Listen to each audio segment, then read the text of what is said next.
So in the last lecture, we have completed our distributed database section, right? So today's topic is ER model, that is entity relationship model.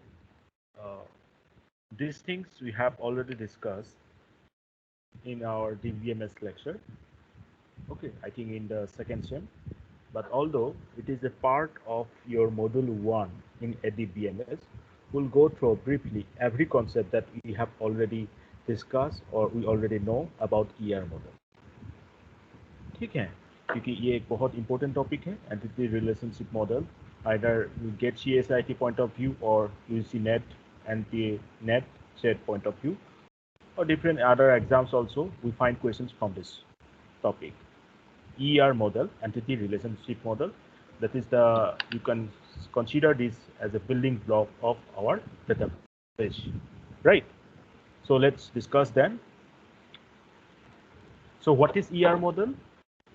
ER model is used to model the logical view of a system from the data perspective, which consists of the components like entity, entity type, and entity set. Okay, students, as I have already discussed this fact in the second semester, or you will find these things in my database management system lectures. So I will try to cover these things as quickly as possible. And if you find difficulty in any topic, you may pause me and I will explain it. ठीक है, तो जो ER model क्या है? This is a logical view of the system from data perspective. हमारा जो system है, data का जो डेटा मतलब हमने स्टोर किया है, ठीक है, इसको हम एक लॉजिकली ऑर्गेनाइज करेंगे किस किस में? Entity, entity type, entity set, और भी बहुत सारे चीजें like attribute will discuss. So first I come to entity. What do you mean by entity? Entity क्या है? ठीक है, ये क्वेश्चन बार बार पूछा भी गया है एग्जामिनेशन में. तो एंटिटी को कैसे डिफाइन करोगे? सो N entity may be an object with a physical existence, like particular person, car, house, or employee, or it may be an object with a conceptual existence, like company, job, or a university course. So entity कोई भी object हो सकता है, जैसे कि आप physical हमारा जो रियल टाइम ऑब्जेक्ट आप कंसीडर कर सकते हो, जैसे आप हो, ठीक है, पार्टिकुलर पर्सन, कोई भी एक कार है, बाइक है. सो ऑल दिस थिंग्स हम एंटिटी के एंटिटी हिसाब से कंसीडर कर सकते हैं. ये क्या है? फिजिकल एग्जिस्टेंस है इसका. बट कुछ ये भी एंटिटी हो सकता है, जैसे कि आपने कंसीडर किया कंपनी, ठीक है, एक कंपनी ए जॉब. जैसे आपने कहा कि I am working as an assistant, suppose sorry software engineer in a company, ठीक है. You are considering this that software engineer as your job, right? But you do tell me whether it exists physically or whether you can consider its physical existence or not. Can you tell me? ये जो job है, जैसे कि suppose software engineer, क्या ये physically exist करते हैं? इसका फिजिकल एग्जिस्टेंस है? No sir. अच्छा सर, डेजिग्नेशन सर हम लोग डिक्लेयर करके रखते हैं ना सर, असाइन करके. Right, no, very good. तो ये एक प्रकार का, जैसे आपने कहा डेजिग्नेशन, या तो आप मान सकते हो कि आपका जो जॉब टाइटल है, ठीक है, this is kind of you know conceptual existence. Okay, this does not exist physically, right? जैसे कि आपने कहा कि you are pursuing MSc IT.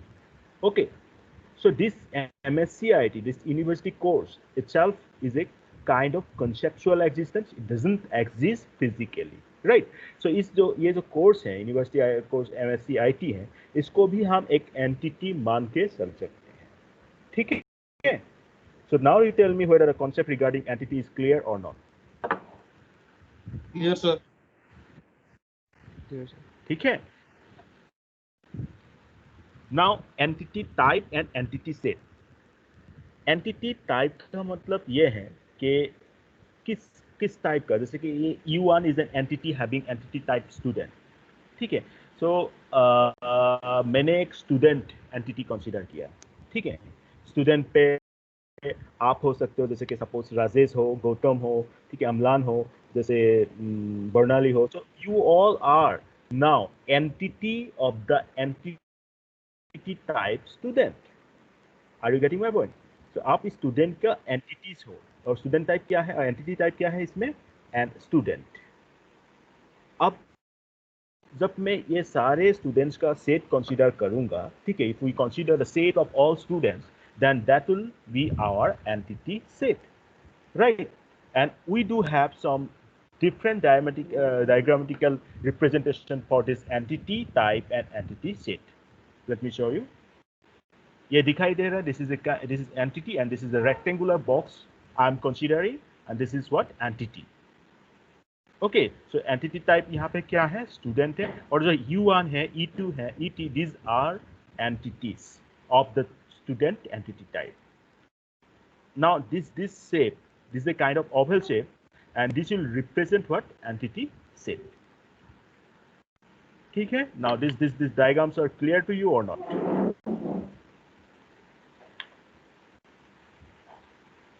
ये डायग्राम क्लियर है, समझ में आ गया? Yes sir. ठीक है. Now attribute. What is attribute? Attribute का मीनिंग ये है properties. Like I am considering your roll number, your name, your date of birth, your age, address, mobile number, all these things I can consider as attribute with respect to the entity type student.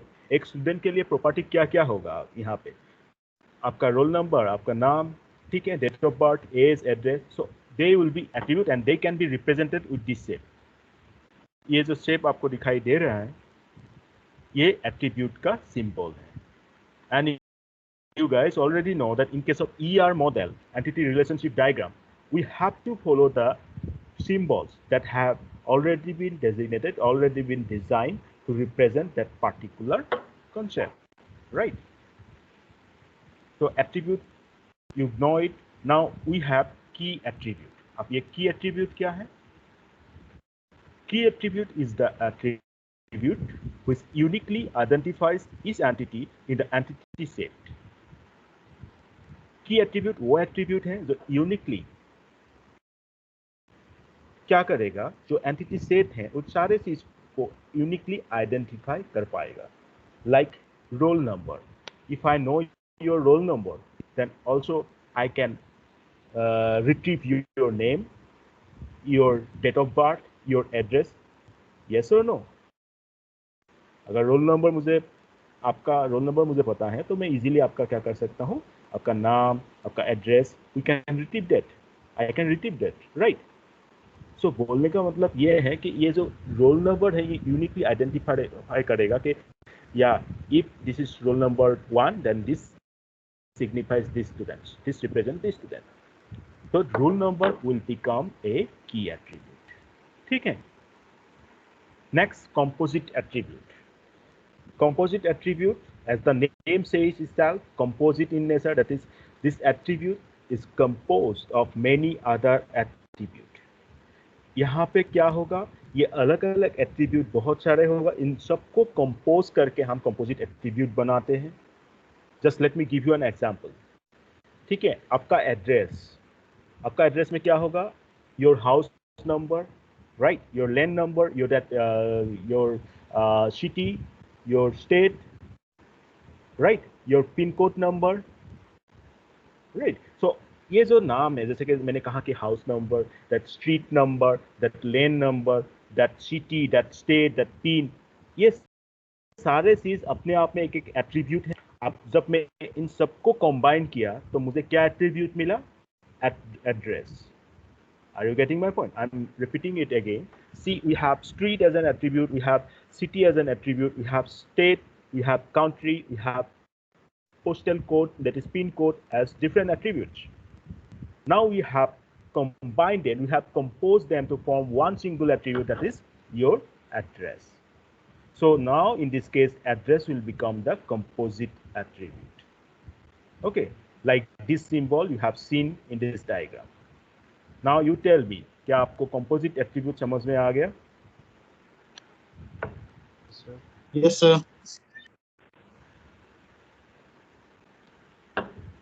Okay, good. Then multi-valued attribute. Multi-valued attribute क्या है? Just your contact number. You do have suppose two contact number. In one number you have your some social ID, like you have WhatsApp. Okay, WhatsApp is sticks from one number, and another number you just use for official purpose. What I mean to say that I do have two contact numbers, right?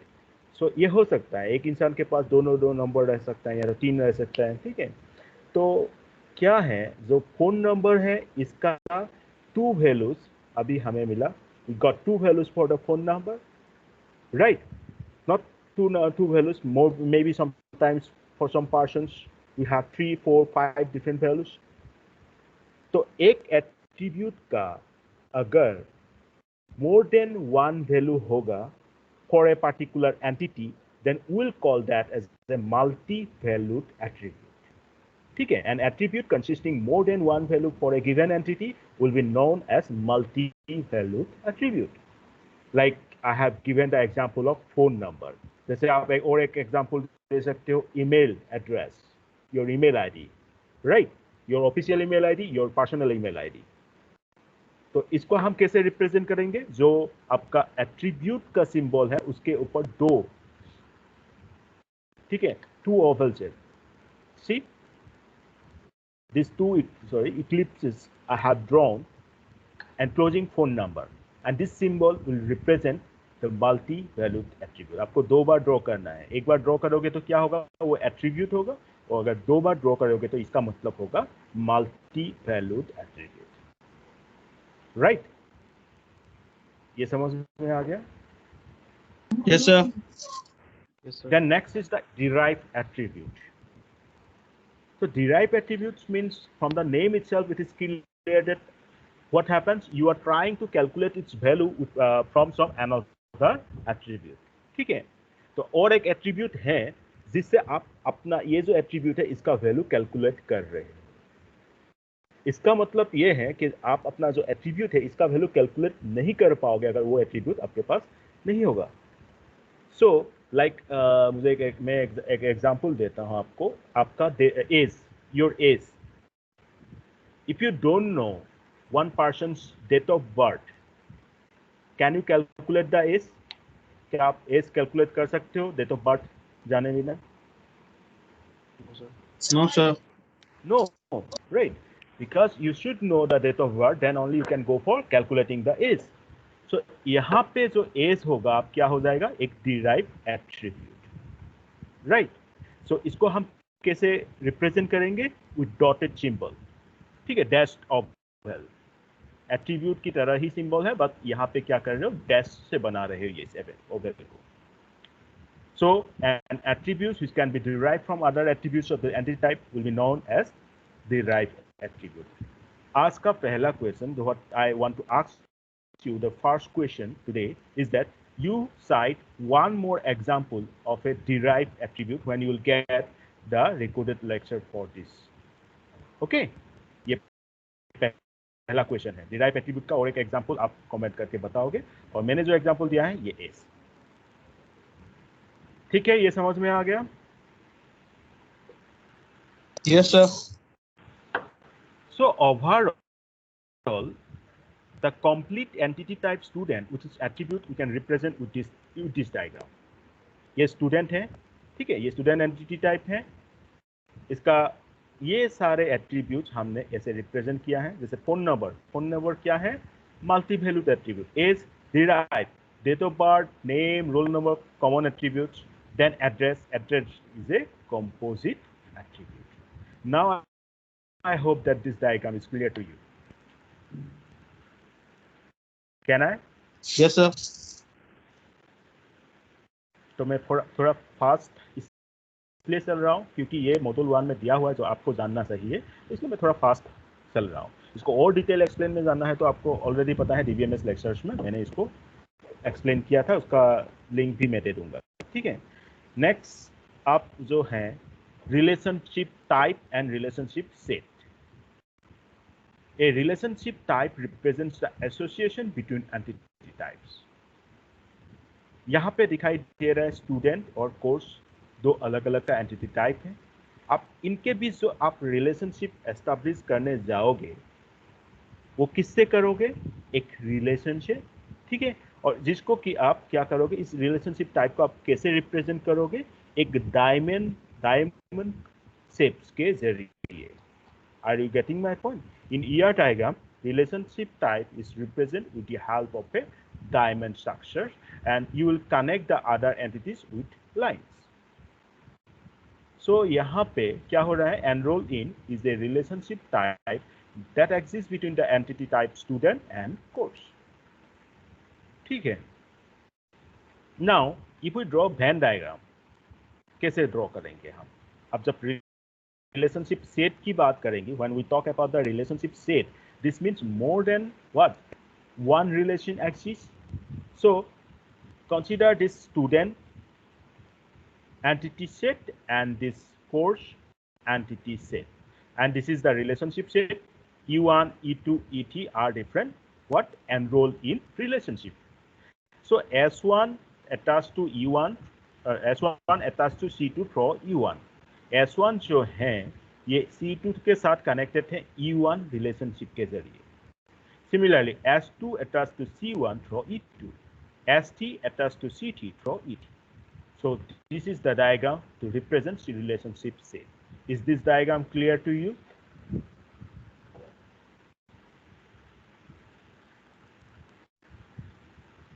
Clear? ये diagram समझ में आ गया? Yes, sir.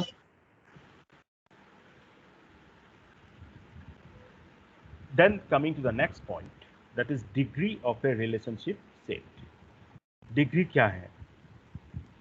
So relationship के case में degree क्या है?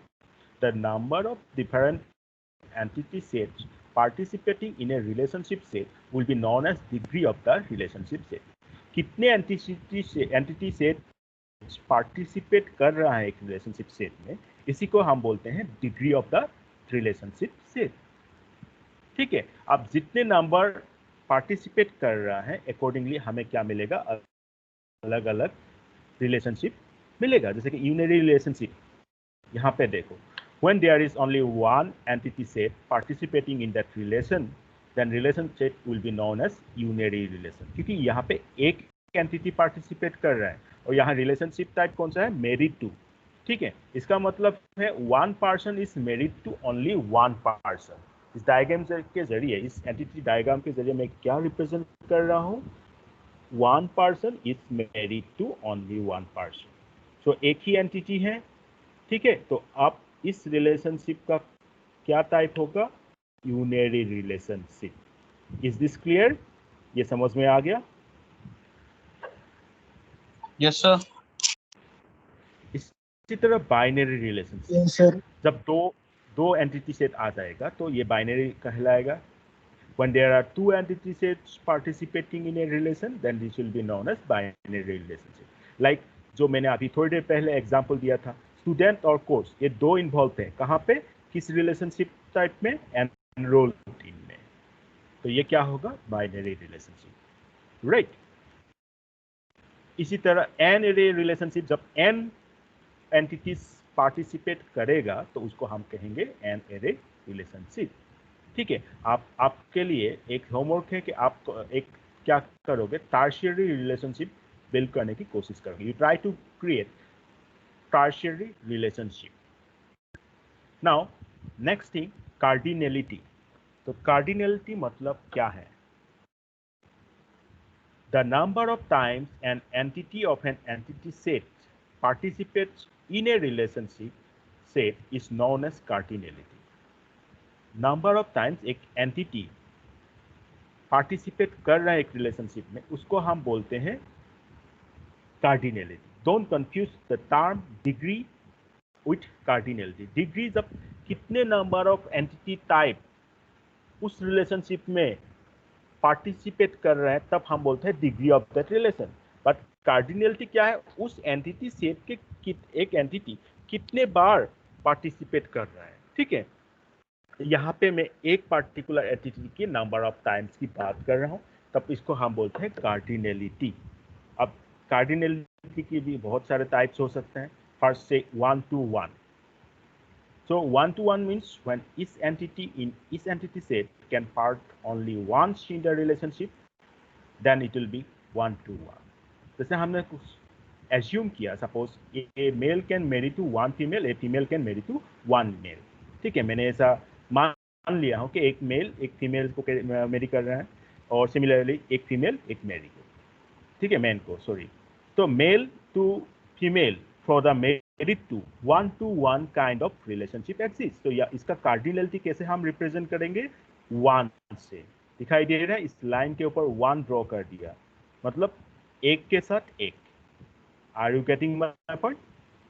सो if we represent this with the help of set, then you will see this diagram will obtain this diagram. So male M1 relates to F2, that is female 2 with R1. Male 2 relates to female 1 with R2. M3 relates to F3 with R3. So this is a one-to-one cardinality. Then we have many to one. When entities in one entity set can take part only once in the relationship set, but entities in other entity set can take part more than once in the relationship set, then this will be many to one. एक side में ज्यादा बार participate कर पा रहा है, एक side में सिर्फ एक बार, तब हम बोलेंगे इसको क्या? many to one. एक एग्जांपल देके रखा हूं, यहाँ पे देखना. A student can take only one course, but one course can be taken by many students.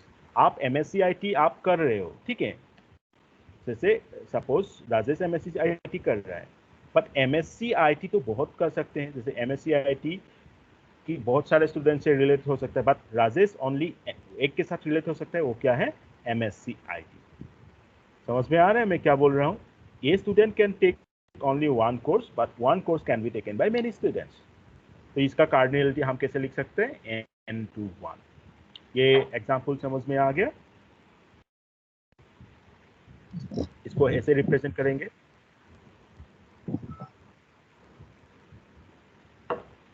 ठीक है.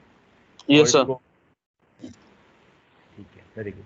और using sets we can represent this with this. Each student is taking only one course, but one course has been taken by many students. Like CT has been taken by all S2, ST, S4. Right. Then many to many. When entities in all entity sets can take part more than once in the relationship, then cardinality will be many to one. अब दोनों side से क्या हम assume कर रहे हैं? Suppose एक student दो कोर्स कर रहे हैं पैरेलली, सपोज MSc भी कर रहे हो और कॉरेस्पॉन्डेंस और एक कोर्स कर रहे हो. और कोर्स के केस में तो ये तो है ही कि एक कोर्स को बहुत सारे स्टूडेंट कर सकते हैं.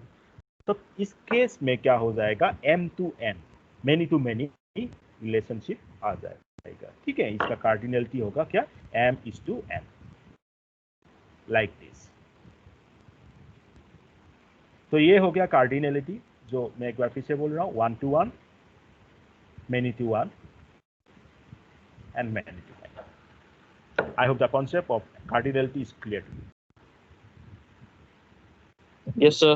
Right. Now I come to the next topic, participation constraint. So participation constraint का मतलब क्या है? आप कुछ क्या कर रहे हो? कंस्ट्रेंट रख रहे हो पार्टिसिपेशन के केस में. सो participation constraint is applied on the entity participating in the relationship set. So it defines the number of times an object in an object class can participate in a connected relationship set. अब देखते क्या है, जैसे कि total participation. इसमें क्या हो रहा है? Each entity in the entity set must participate in the relationship. If each student must enroll in a course, the participation of student will be total. Total participation we can represent with the help of double line. ये दिख रहा है आपको student and course. यहाँ पे ऐसा हो रहा है कि हर एक स्टूडेंट को एक कोर्स में रजिस्टर करना ही पड़ेगा, एनरोल करना ही पड़ेगा. इसका मतलब क्या है? इस जो स्टूडेंट केस में सारे जो स्टूडेंट्स हैं, स्टूडेंट्स एंटिटीज हैं, सब पार्टिसिपेट कर रहे हैं. तो यहाँ पे मैं इसको मान के चल रहे हैं कि टोटल पार्टिसिपेशन हो रहा है स्टूडेंट के साइड से. तो यहाँ इस लाइन को डबल लाइन खींच दिया हमने, तब ये रिप्रेजेंट करेगा क्या? Total participation. Got it? तो total participation is represented with the help of double line, जहाँ पे इस entity in the entity type must participate in that relationship. Then partial, अब क्या हो रहा है? The entity in the entity set may or may not participate in the relationship. ऐसा हो सकता है कुछ कोर्स को कोई स्टूडेंट ने एनरोल नहीं किया, हो सकता है, तो क्या होगा? तब हम इसको पार्शियल पार्टिसिपेशन कहेंगे. गुड. स्टूडेंट को तो रजिस्टर करना पड़ना कोई भी एक कोर्स में, बात कुछ कोर्स ऐसा बाकी रह गया. सपोज मैंने एक कोर्स ले लिया से एमटेक, उसमें किसी ने रजिस्टर नहीं किया, किसी ने एनरोल नहीं किया, तो ये एमटेक मतलब ये कोर्स के साइड से ये क्या होगा? पार्शियल पार्टिसिपेशन होगा. कहाँ पे? इस रिलेशनशिप में, मतलब एनरोल की. तो यहाँ पे हम क्या करेंगे? टोटल पार्टिसिपेशन के अगेंस्ट में जो ये रहेगा, ये एक पार्शियल पार्टिसिपेशन कहलाएगा. Right. Now, using sets, we can represent with this. See, C4, ये जो कोर्स है, इसको किसी ने पार्टिसिपेट नहीं किया. सपोज ये स्टूडेंट S2 रह गया है, बट S2 भी किसी से, suppose S2 has also registered और enrol in the course C1, तब हम कहेंगे कि इस साइड से टोटल पार्टिसिपेशन है, इस साइड से पार्शियल पार्टिसिपेशन है. Now coming to the next topic, weak entity type and identifying relationship. ये भी बहुत important है. An entity type that has a key attribute which uniquely identifies each entity in that entity set. But there exists some entity type for which key attribute cannot be defined. Then they are known as weak entity type. Weak entity type मतलब वो entity type है जिसके लिए हम कुछ भी ऐसा key attribute define नहीं कर पाए. ठीक है. एक ऐसा एंटिटी टाइप जिसके लिए आप अगर की एट्रीब्यूट आपने देखा था, जैसे मैंने एग्जांपल दिया था रोल नंबर, तो सबको रिप्रेजेंट कर सकते हैं, सबको यूनिकली आइडेंटिफाई कर सकते हैं. ऐसा अगर आपने कोई भी डिफाइन नहीं कर पाया तो उस एंटिटी टाइप को हम क्या बोलेंगे? Week entity type. तो एक एग्जांपल देकर रखा हूं. देखो, एक कंपनी में store the information of dependents, parents, children, sports of an employ, but dependents do not have existence without the employee. So dependent will be weak entity type, employee will be identifying entity type for the dependent.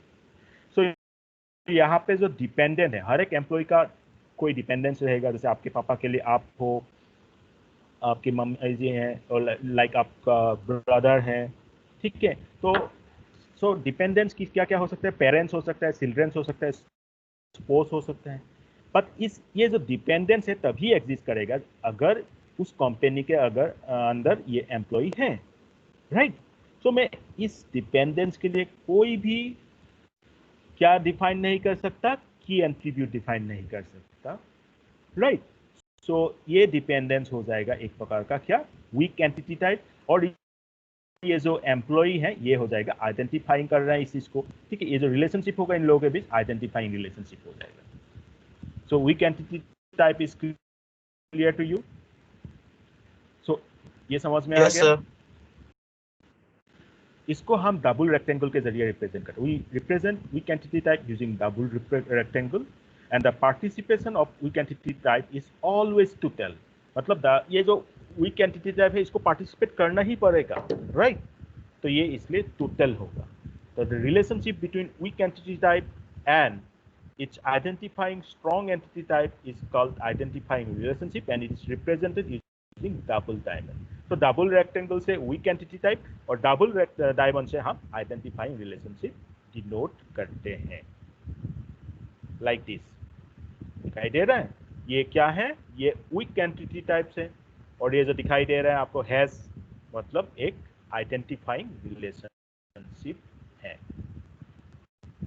Clear? So I think this is clear to you. Yes, sir.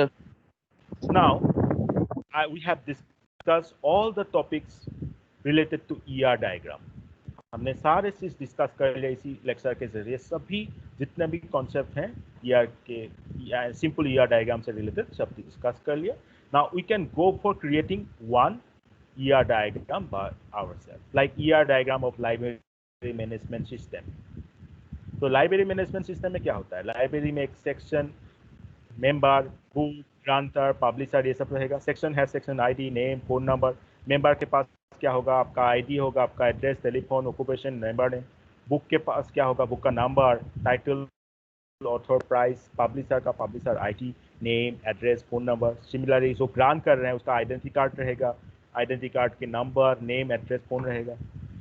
तो ये member को मैं divide कर सकता हूँ, इस member के नाम को कहाँ कहाँ, किसमें, first name, middle name, last name. Similarly section, member, book grantor, publisher are uniquely identified by मतलब की attribute, section ID, member ID, call number, publisher ID, national ID card number.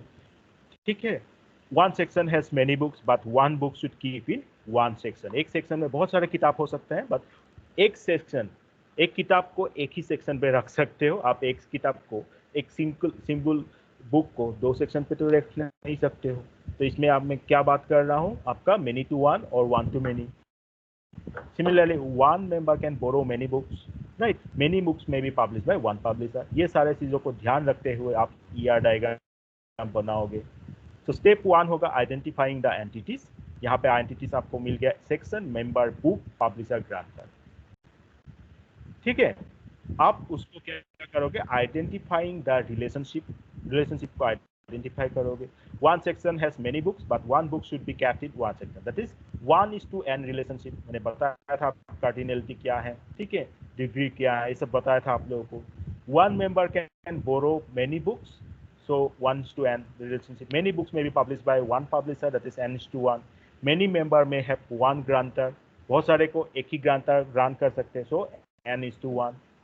तो इस टाइप का कुछ डायग्राम आप बना सकते हो।